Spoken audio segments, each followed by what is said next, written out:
सभी को नमस्कार। तो चलिए आज की कक्षा स्टार्ट करते हैं। हेलो हेलो, आवाज़ जा रही है? आप सभी को आवाज़ जा रही है ना? तो चलिए स्टार्ट करते हैं आज की क्लास। आज हम लोग ज्योग्राफी का एक वैसा पार्ट जो कि आपके एग्ज़ाम में काफ़ी क्वेश्चन इस चैप्टर से आता है, ठीक है। उस चैप्टर का नाम क्या है? भूकंप। आज हम लोग भूकंप चैप्टर को पढ़ेंगे ताकि आपके एग्ज़ाम में आने वाले एग्ज़ाम में इस क्वेश्चन से इस चैप्टर से 2 या 3 क्वेश्चन वहाँ पे होते हैं, ठीक है। तो भूकंप, और ख़ास तौर से हम लोग जानते भी हैं भूकंप क्योंकि बार बार आता है, लगातार भूकंप आ रहा है, बहुत सारे जगह पे भूकंप आए हैं, इसलिए इस पे थोड़ा हम लोग चर्चा करेंगे। बस छोटा सा टॉपिक, 1 या 2 दिन का चैप्टर है, 2 दिन में हम लोग समाप्त कर लेंगे, ठीक है। तो भूकंप चैप्टर को स्टार्ट करते हैं। सबसे पहले जानते हैं भूकंप होता क्या है। प्यारे बच्चे, सबसे पहले हम लोग जानते हैं भूकंप क्या होता है, ठीक है। भूकंप ऐसे तो प्राकृतिक आपदा है, ठीक है। भूकंप क्या है? ऐसे प्राकृतिक आपदा है। बार बार भूकंप आते हैं, काफ़ी भयानक भूकंप भी आया है। कुछ साल पहले हम लोग, तो उस समय हम स्टूडेंट ही थे, तो कॉलेज में पढ़ रहे थे और 4th फ्लोर पे थे हम लोग, पढ़ाई का क्लास चल रहा था, उसी टाइम भूकंप आया था। और काफ़ी बिल्डिंग थोड़ा इस कॉलेज की बड़ी थी, तो काफ़ी वाइब्रेशन होने लगा, लगभग पूरा बेंच इधर उधर हो गया था। इसलिए हम लोगों ने तो देखा है भूकंप, आप लोग भी देखे होइएगा, क्योंकि 2-3-4 साल पहले की बात है। ऐसे भी भूकंप बराबर आते रहते हैं, ठीक है। तो इससे डरने की कोई बात नहीं है, बस इसके बारे में हम लोग जानेंगे और हम बता देंगे कि क्या ऐसे सब स्टूडेंट जानते हैं भूकंप आने पर हम लोग क्या करते हैं, ठीक है। तो चलिए भूकंप क्यों आता है, भूकंप क्या है, इसकी जानकारी हम लेते हैं। इस लाइट को थोड़ा ऑफ कीजिएगा। देखिए, पृथ्वी के अंदरी और बाहरी, मान लो इस पृथ्वी, एक ये अर्थ है, ये क्या है? पृथ्वी। इसके अंदर मतलब सेंटर पे, इधर से भी, इधर से भी, इधर से भी, इधर से बराबर, मतलब इसके अंदर जो सेंटर होगा, पृथ्वी के चारों तरफ का जो बीच की जो गहराई का जो सेंटर होगा, उसकी या सरफेस के या पृथ्वी के सरफेस के मतलब बाहरी कुछ गड़बड़ियाँ होने के कारण जो पृथ्वी में वाइब्रेट उत्पन्न होती है, पृथ्वी में जो कंपन उत्पन्न होता है, उसे हम लोग भूकंप कहते हैं, ठीक है। उसी को हम लोग भूकंप कहते हैं। जब पृथ्वी में कुछ छोटे छोटे जो अणु मिलकर के टकराते हैं या वाइब्रेट करता है पृथ्वी, जब पृथ्वी वाइब्रेट करता है तो पृथ्वी थोड़ा सा हिलता है, उसी को हम लोग क्या करते हैं? भूकंप कहते हैं, ठीक है। तो पृथ्वी लिखिएगा, पृथ्वी के अंदर और बाहरी गड़बड़ी के कारण, पृथ्वी के अंदर और बाहरी गड़बड़ी के कारण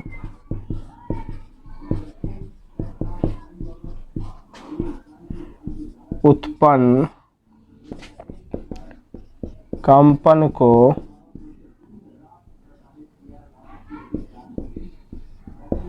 भूकंप कहते हैं। पृथ्वी के अंदर और बाहरी गड़बड़ी के कारण उत्पन्न कंपन को ही हम लोग भूकंप कहते हैं। तो हम लोग जानेंगे भूकंप क्या होता है कि पृथ्वी के सेंटर पे, मतलब अंदर, या पृथ्वी के सरफेस पे बाहर कुछ गड़बड़ियाँ होती है, जिसके कारण वाइब्रेट उत्पन्न करता है, वाइब्रेशन होता है, उसी को हम लोग क्या कहते हैं? भूकंप कहते हैं। अब पता करते हैं कि भूकंप जो सब्जेक्ट के अंदर आता है, भूकंप जिस सब्जेक्ट के अंदर आता है उसको क्या कहते हैं। तुमसे मान लो क्वेश्चन पूछेगा कि भूकंप किस सब्जेक्ट के अंदर, किस विषय के अंदर पूछे जाते हैं, तो भूकंप का जो हम लोग अध्ययन करते हैं, भूकंप के बारे में जो पढ़ते हैं, उसको हम लोग क्या कहते हैं? तो उसको हम लोग क्या कहते हैं? सिस्मोलॉजी कहते हैं। सिस्मोलॉजी कहते हैं। क्या कहते हैं? सिस्मोलॉजी। सिस्मोलॉजी कहते हैं। भूकंप का जो अध्ययन किया जाता है या भूकंप की अध्ययन को ही हम लोग सिस्मोलॉजी कहते हैं। जिस सब्जेक्ट के अंदर हम लोग भूकंप को पढ़ते हैं उसको हम लोग क्या कहते हैं, सिस्मोलॉजी कहते हैं। नेक्स्ट लिखिएगा, भूकंप की तीव्रता मापने वाले यंत्र को, भूकंप की तीव्रता मापने वाले यंत्र को क्या कहते हैं। अब मान लो भूकंप आ जाए, तो भूकंप आता है तो उसमें पेपर में देखते हो, न्यूज़ में देखते होइएगा आप लोग कि 4.2 इसका स्पीड था, तीव्रता उसकी 2.9 थी, 6.4 था। मतलब जो उसका तीव्रता होता है, भूकंप का जो रेडिएशन होता है वो कितना स्पीड का होता है। मान लो जिस सेंटर से भूकंप उत्पन्न होता है उसके चारों तरफ का जो तीव्रता, वो जो वाइब्रेट उत्पन्न करता है, वो अपने सरफेस पे हर छोटे छोटे सरफेस पे वो सेम डिस्टेंस पे वाइब्रेट उत्पन्न करता है। तो इसको जो हम लोग नापते हैं उस किस पे नापा जाता है, उसको क्या कहते हैं। जिस यंत्र से उसकी तीव्रता नापते हैं उस यंत्र को हम लोग क्या कहते हैं, तो उस यंत्र को सिस्मोग्राफ कहते हैं। क्या कहते हैं, सिस्मोग्राफ। भूकंप की तीव्रता मापने वाले यंत्र को हम लोग सिस्मोग्राफ कहते हैं। सिस्मोग्राफ से हम लोग 1 से 9 किलोमीटर पर सेकेंड की तीव्रता तक मापते हैं।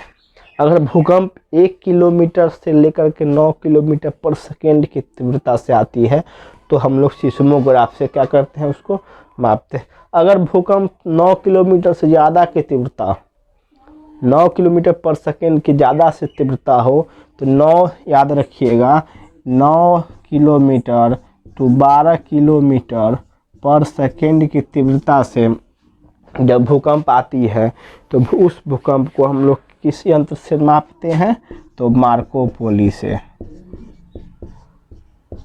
उस यंत्र को हम लोग मार्को पोली यंत्र कहते हैं, जिसमें 9 से लेकर के 12 किलोमीटर पर सेकेंड के स्पीड से जो भूकंप आती है उसको मापते हैं। अब तुम समझ जाओ कि 1 से 9 किलोमीटर पर सेकेंड के स्पीड की तीव्रता जब होगी, जनरली 4, 5, 6 तक आता है तो इतना घर को डैमेज करता है, देखते होइएगा। कहीं जब 9 से 12 किलोमीटर का आता है तब वो क्या होगा, तो इसी को हम लोग क्या कहते हैं, विनाशकारी। क्या कहते हैं, विनाशकारी। जब अगर 9 से 12 किलोमीटर तक का भूकंप आए तो समझो दुनिया में कोई भी चीज़ बचने वाला नहीं है। 1 से लेकर के जनरली 6 के स्पीड तक आता है। 1 से लेकर के 6 किलोमीटर पर सेकेंड के स्पीड से अगर भूकंप आए तब आप बच जाइएगा, ठीक है। अगर 6 से ज़्यादा स्पीड आएगा तब आपके सामने खतरा उत्पन्न हो सकता है। आज यहाँ तो 9 से ज़्यादा अगर आ जाए तो समझो साफ खलास प्लेन हो जाइएगा। तो नेक्स्ट आगे बढ़ते हैं, इसको लिख लीजिए। क्या लिखिएगा, तो पृथ्वी के अंदर और बाहरी गड़बड़ी के कारण उत्पन्न कंपन को भूकंप कहते हैं। भूकंप की जो अध्ययन हम लोग करते हैं वो सिस्मोलॉजी के अंदर करते हैं। किस में करते हैं, उस सब्जेक्ट को हम लोग सिस्मोलॉजी कहते हैं, जिसके बारे में अध्ययन किया जाता है भूकंप का। अगर 1 से 9 किलोमीटर पर सेकेंड का स्पीड से अगर तीव्रता वाली भूकंप आती है तो उसको हम लोग सिस्मोग्राफ यंत्र से मापते हैं। अगर 9 से ज़्यादा, 9 से 12 किलोमीटर तक की तीव्रता आती है किलोमीटर पर सेकेंड की, तो उसको हम लोग मार्को पोली यंत्र से मापते हैं। अगर 9 से 12 किलोमीटर वाली तीव्रता की भूकंप आती है तो बहुत ही विनाशकारी होगी। इसको लिख लीजिए आप अपने कॉपी में, क्योंकि आपके एग्ज़ाम के दृष्टिकोण से काफ़ी इम्पोर्टेंट है, ठीक है। आगे बढ़ते हैं। कभी कभी भूकंप आता है तो देखते हो इतना छोटा छोटा भूकंप आता है, घर वगैरह जो दिखाता है न्यूज़ पे, दीवार क्रैक कर जाता है तो कुछ इधर गिर गया, इधर। जब इतना छोटा छोटा भूकंप से इतना डैमेज करता है तो जब बड़ा भूकंप आएगा तब तो स्वाभाविक है जो विनाशकारी होगा। जब 6 के स्पीड में आता है तब इतना डैमेज करता है, जब ज़्यादा के स्पीड में आएगा तब कितना डैमेज करेगा जी। आगे बढ़ते हैं, ठीक है। अब जब हम लोग भूकंप का तो पढ़ लिए कि उसके जो यंत्र जो भूकंप की तीव्रता मापते हैं उस यंत्र को क्या कहते हैं। अब हम लोग जानेंगे भूकंप को किस स्केल पे मापा जाता है, क्या कहा जाता है। भूकंप जब मापते हैं वो तो उसकी स्पीड मापने वाली यंत्र थी, अब भूकंप को हम किस स्केल पे मापेंगे। तो भूकंप का जो स्केल होता है, जैसे होता है ना हर चीज़ का स्केल अलग अलग होता है, सेंटीमीटर में नापते हो, मीटर में नापते हो, किलोमीटर में नापते हो, सबका अपना अपना स्केल होता है, उस पे नापा जाता है। तो भूकंप का जो हम लोग नापने वाले स्केल पे जो नापते हैं, भूकंप जिस स्केल पे नापा जाता है उसको हम लोग रिएक्टर स्केल कहते हैं। क्या कहते हैं, रिएक्टर स्केल। भूकंप को हम लोग रिएक्टर स्केल पे ही मापते हैं, ये हमेशा याद रखिएगा। ये पिछले साल ग्रुप डी में भी पूछा था कि भूकंप किस स्केल पे मापा जाता है। भूकंप किस स्केल पे मापा जाता है, तो भूकंप रिएक्टर स्केल पे मापा जाता है, ठीक है। आगे बढ़ते हैं। अब जब भूकंप की उत्पत्ति होती है, जहाँ से भूकंप स्टार्ट होता है, मान लो ये तुम्हारा बिहार है, ये बिहार है, ये तुम्हारा वैशाली है, यहाँ से तुम्हारा इस सेंटर हुआ, ठीक है। मान लो यहाँ तुम्हारा भूकंप का सेंटर है, तो ये सेंटर से भूकंप उत्पन्न होता है, इस तरह से वह डैमेज करता जाता है। इसके जो क्षेत्र से जो सीमा सटती होगी, जो क्षेत्र होगा, ये नहीं कि इधर से सिर्फ इधर का ही डैमेज करेगा, वो चारों तरफ जितना डिस्टेंस ट्रेवल करेगी वो सेम डिस्टेंस में चारों तरफ मतलब राउंड सरफेस पे वो डैमेज करती है। तो मान लो तुम्हारा सेंटर यहाँ है, ये बिहार है, बिहार का वैशाली है, क्या है, बिहार का वैशाली। अब भूकंप यहाँ से उत्पन्न हुई, ऐसे तो ज़्यादा यहाँ पे अभी तक सेंटर कभी नहीं बना है बिहार वगैरह में, लेकिन मान लो भूकंप इस जगह से उत्पन्न हुई, मतलब यहाँ से भूकंप स्टार्ट हुआ इसी सेंटर पे। अब भूकंप को जब स्टार्ट होती है तो भूकंप की उत्पत्ति से पहले एक प्रकार का गैस निकलता है वहाँ से, जिस जगह से भूकंप स्टार्ट होती है उस केंद्र से, वहाँ से भूकंप उत्पत्ति के कुछ देर पहले या कुछ टाइम पहले वहाँ से गैस निकलती है। अब यह कैसे सर हम जानेंगे, तो आपको ना दिखाई देगी ना आपको वहाँ पे गमक आएगी उसकी गैस की, वो एक वैज्ञानिक रूप से देखा गया है। वहाँ पे जहाँ से स्टार्ट होता है वहाँ से कुछ देर पहले वहाँ से एक धरती से गैस निकलती है। उस गैस को हम लोग क्या कहते हैं, तो वह गैस रेडॉन के नाम से जानते हैं हम लोग। उस गैस का नाम है रेडॉन, ठीक है। तो जहाँ से भूकंप की उत्पत्ति होती है, उत्पत्ति के कुछ देर पहले जो गैस निकलती है उस क्षेत्र से, उसको हम लोग क्या कहते हैं, रेडॉन कहते हैं। उसको हम लोग क्या कहते हैं, रेडॉन गैस कहते हैं। अब आगे बढ़ते हैं। अब कहा जाता है कि जब भूकंप होती है तो वहाँ से तरंग दैर्घ्य निकलता है। क्या होता है, तरंग निकलता है, वेव निकलता है। तो उस वेव को मतलब जहाँ से भूकंप की उत्पत्ति होती है उस समय जो वेव निकलता है वो कितने प्रकार का होता है, कौन कौन से वेव निकलता है, तो जान जाइएगा। जब भूकंप की उत्पत्ति होती है उस जगह से तीन प्रकार का तरंग निकलता है। जहाँ से भूकंप की उत्पत्ति होती है उस सेंटर से, जहाँ उसका सेंटर होता है, जहाँ उसका केंद्र होता है, उस केंद्र से तीन प्रकार का वहाँ से क्या होता है, तरंग या वेव, आप उस इंग्लिश में कहिए वेव निकलता है, ठीक है। तो सबसे पहले जानेंगे कौन कौन से वेव निकलते हैं, ठीक है। ये जान गए आप कि भूकंप को हम लोग रिएक्टर स्केल पे मापते हैं, ठीक है। भूकंप की उत्पत्ति जब होती है उसके कुछ देर पहले वहाँ से जो गैस निकलती है उसको हम लोग रेडॉन गैस कहते हैं। अब भूकंप जिस सेंटर से होता है उस केंद्र से जो वेव निकलता है उस वेव को क्या कहते हैं? तो उस 3 प्रकार का वेव होता है। सबसे पहला होता है पी तरंग,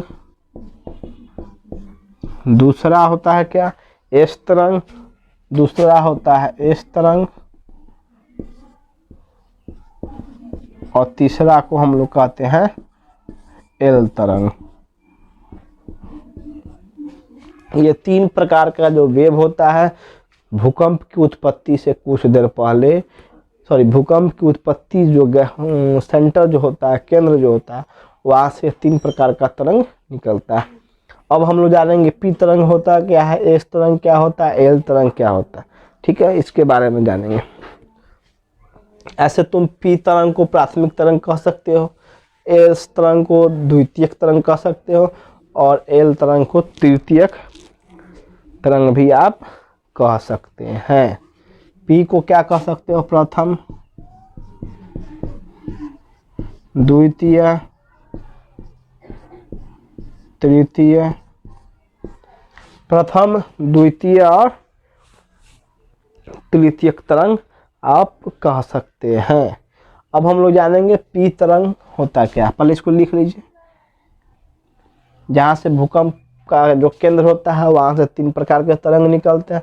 पहला पी तरंग, दूसरा एस तरंग, तीसरा एल तरंग। ठीक है, आगे बढ़ते हैं। अब हम लोग जानेंगे पी तरंग क्या होता है। हम लोग जानेंगे पी तरंग क्या होता है। तो पी तरंग के बारे में जानिए। तो पी तरंग जो है वह तीव्र गति की होती है। पी तरंग जो होती है वह तीव्र गति की तरंग होती है। क्या होती है? तीव्र गति की तरंग होती है। पी तरंग, प्रथम तरंग जो है वह तीव्र गति की तरंग होती है। यह सबसे कम घातक होती है। स्पीड होता है, ठीक है, स्पीड होता है, लेकिन पी तरंग जो है वह कम घातक है। क्या है? पी तरंग जो है वह कम घातक है, तीव्र गति से आती है और घातक कम होती है। अब मान लो कि तुम यहाँ खड़ा, ये तुम हो, मान लो तुम बंदर हो, कुछ भी हो, तुम खड़ा, अब तुमको आए हम एक झपट मार के हट गया, मतलब तेजी के साथ, तो तुमको कुछ पता चलेगा? नहीं चलेगा पता। क्या है? क्या कि वह तेजी से आती है, उसका स्पीड क्या होता है?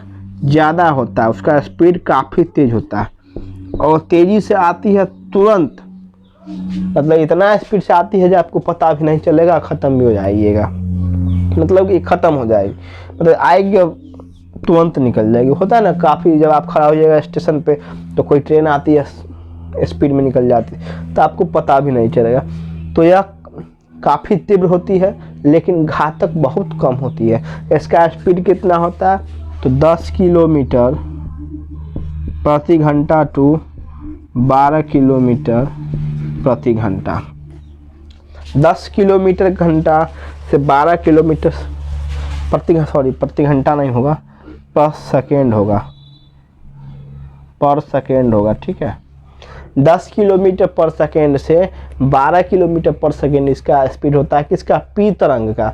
और यह काफ़ी तेज होता है लेकिन का बहुत ही कम घातक होता है, इससे आपको नुकसान होने वाला नहीं है। अब इसके बाद जानिए कि एस तरंग, दूसरा आता है एस तरंग। दूसरा क्या आता है? एस तरंग। दूसरा होता है एस तरंग। पी तरंग के बारे में जानेंगे कि पी तरंग का स्पीड होता है 10 किलोमीटर पर सेकेंड, 10 किलोमीटर पर सेकेंड से 12 किलोमीटर पर सेकेंड होता है। इसका स्पीड ज़्यादा होता है और यह घातक कम होता है, ज़्यादा आपको क्षति नहीं पहुंचाता है। अब पी तरंग, एस तरंग के बारे में जानिएगा तो यह थोड़ा सा घातक होता है। यह क्या होता है? थोड़ा घातक होता है। एस तरंग जो होता है सो थोड़ा सा घातक होता है। इसका स्पीड जो होता है, इसका जो स्पीड होता है 6 किलोमीटर पर सेकेंड से 8 किलोमीटर पर सेकेंड होता है। 6 किलोमीटर पर सेकेंड से 8 किलोमीटर पर सेकेंड इसका स्पीड होता है। और ये आपको थोड़ा धीरे धीरे चलता है। मान लीजिए यहाँ से चलना है तो ये धीरे धीरे धीरे हिलते डुलते, मतलब ये थोड़ा बिना सुनास घर उड़ हिलाते उलाते तब ये जाके शांत हो जाएगा। ठीक है। पी तरंग के बारे में आपने पढ़ा कि पी तरंग काफ़ी तेज होता है, उसकी गति जो होती है काफ़ी तीव्र होती है, लेकिन घातक वह बहुत कम होता है। लेकिन एस तरंग थोड़ा सा घातक होता है, ये आपका घर डैमेज करेगी। क्या करेगी? यह आपका घर वगैरह जो होगा उसको डैमेज कर देगी। एस तरंग पी तरंग से घर डैमेज नहीं होगा, वो आपको थोड़ा देर के लिए पता चलेगा कि भूकंप आया था, मात्र कुछ सेकेंड के लिए। उसका स्पीड इतना तेज होता है कि आपको पता ही नहीं चलने देगा। अब बहुत की जगह थोड़ा सा पता चलेगा जब भूकंप आया था, लेकिन उससे आपको किसी प्रकार का कोई नुकसान नहीं होने वाला है। लेकिन एस तरंग जब आएगा, एस तरंग से आपको थोड़ा सा घातक, थोड़ा सा नुकसान है, इससे आपको कुछ ना कुछ क्षति पहुंचेगी। इसका स्पीड क्या है? 6 किलोमीटर पर सेकेंड से 8 किलोमीटर पर सेकेंड। इसमें आपको पता चलेगा कि पंखा डोल रहा है, घर डोल रहा है, हम भी हिल रहे हैं और कुछ दीवार वगैरह क्रैक हो रहा है। लेकिन पी तरंग में इस तरह का बात नहीं है। तो इसको हम लोग कह सकते हैं द्वितीयक तरंग या एस तरंग, जो थोड़ा सा घातक होता है। इसका स्पीड क्या होता है? 6 किलोमीटर पर सेकेंड से 8 किलोमीटर पर सेकेंड होता है। नेक्स्ट आइए, नेक्स्ट क्या होता है? नेक्स्ट तीसरा है एल तरंग। इसको हम लोग तृतीयक तरंग कहते हैं। तृतीय तरंग ज़्यादा याद नहीं है, याद तुमको अगर नहीं हो रहा तो सीधा याद कर लो, लव तरंग। अब थोड़ा याद हो जाएगा, अब तुमको मज़ा आ जाएगा लव तरंग में। अजय पी तरंग एस तरंग में तो मज़ा नहीं आया था, लेकिन लव तरंग में खूब मज़ा आएगा।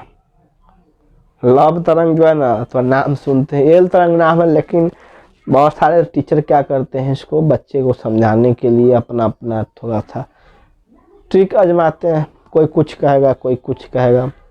हमने इसका नाम रखा है लव तरंग, और हम आपको इससे प्यार करा देंगे एल तरंग से। एल तरंग को हम लोग क्या कहते हैं? तृतीयक तरंग कहते हैं। क्या कहते हैं? तृतीय तरंग।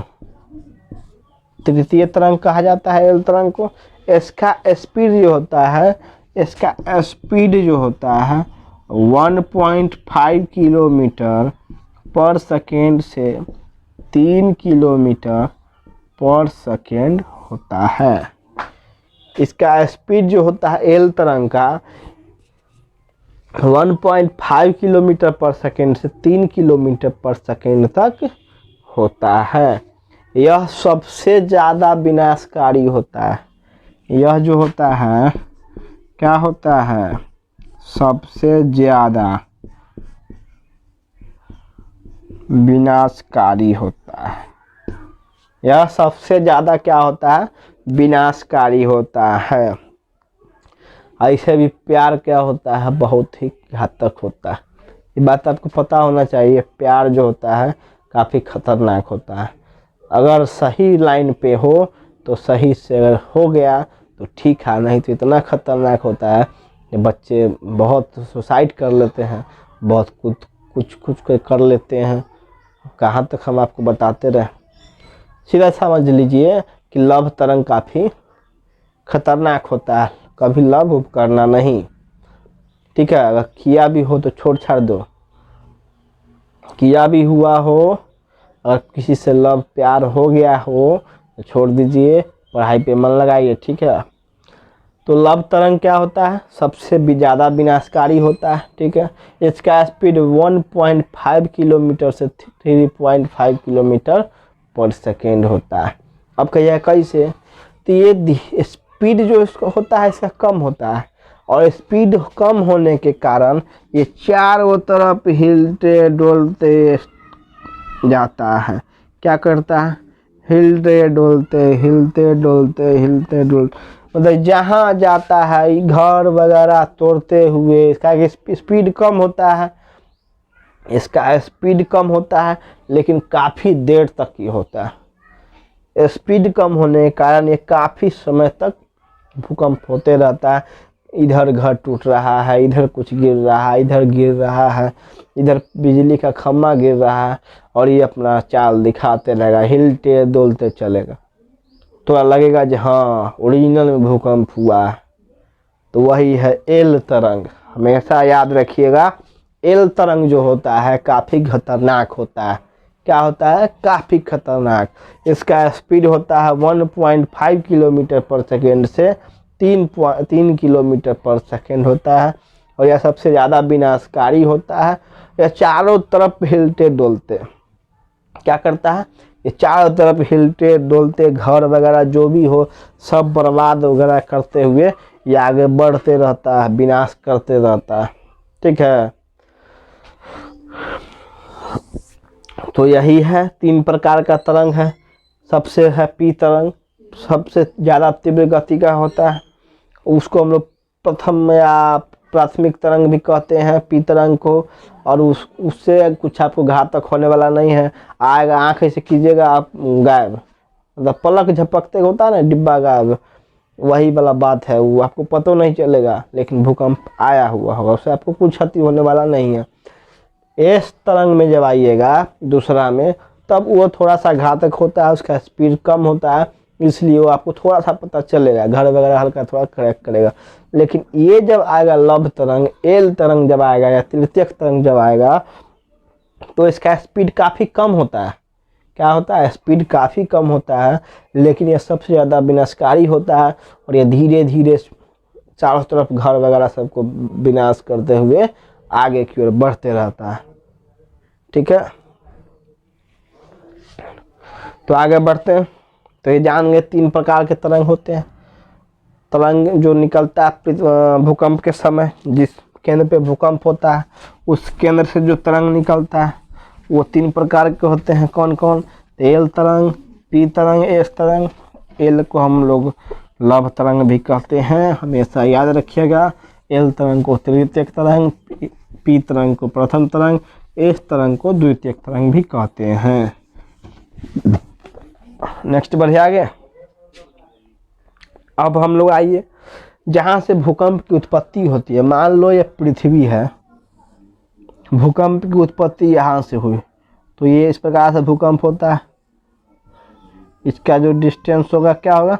ये कंपन करते हुए, मतलब भब्बर धारा जिसको कहते हैं हिंदी में, भब्बर धारा। जो पानी में होगा, तालाब में से पानी होगा, तो उस पर जब एक ईंटा मारिएगा, कुछ ही प्रकार का कुछ फेंकिएगा, तो वो क्या होता है? इस प्रकार से उसमें धाराएं बनती है। उसको हम लोग क्या कहते हैं? भब्बर धारा। भब्बर धारा। उसी प्रकार से भूकंप की उत्पत्ति होती है। वो जहाँ भी जाएगा वो सेम पोजीशन में, वो चारों तरफ सेम डायरेक्शन में जाता है। ठीक है, तो उसी को हम लोग भब्बर धारा कहते हैं।